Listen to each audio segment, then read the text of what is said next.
Hey, what's going on, guys? I know many of you have been following along and probably excited about the Damascus project. No more than me. I was really excited and also frustrated at what I wanted to do with the Damascus project, which I have here under my hands. So it's been a labor of love. I really tried to make it work. So this was my not only first time working with Damascus, but first time doing such an intricate handle where I was using burlap micarta and JG10 and rosewood and copper pins and copper liners and copper inlays. And I probably bit off a little bit more than I could chew after my first debacle with the copper. But I tried to stick with it, tried to get it all back together.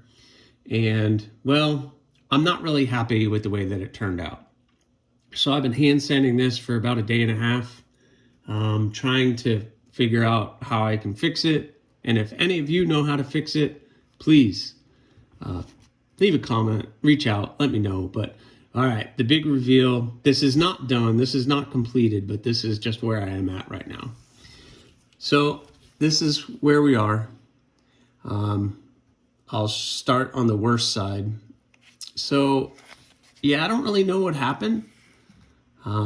This side looks a little bit better. But you can see all of a sudden the copper just kind of stops. And I'm not really sure what was going on there. It's like anytime it got hot, it just kind of it went from hot to gone in a matter of seconds or milliseconds. So I'm not happy with this handle. There's tons of spaces, and then I don't know what happened right here. That piece just completely disappeared, and I have no idea when it happened or why it happened. I was being super careful. There's copper in there. It's just way down at the bottom, and I have no idea what happened to that half of inlay copper.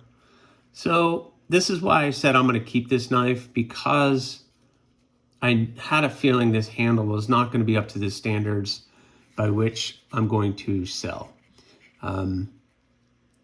Was the idea nice? Yeah, I think it would have looked amazing, but unfortunately, it just didn't turn out. I still have to go back and acid etch the spine and back in here, which another maker told me a little tip on how to do it. So I'm going to go ahead and do that. I don't know. Here, big reveal. Let me take the tape off and show you guys. Yeah, so yeah, it's just, this is the thing with making, and sometimes things go your way. Some things just don't go your way. And you have all the high hopes in the world, but sometimes it just doesn't work out. The idea was there, and I think if it was executed better, or I don't know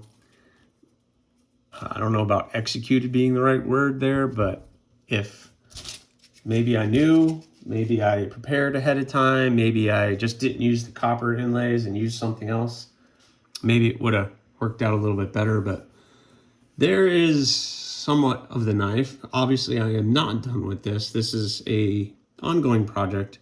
I still have a ton of cleanup.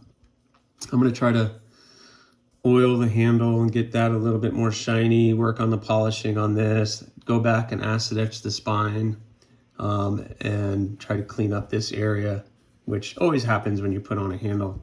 But there it is, guys. Well, I tried.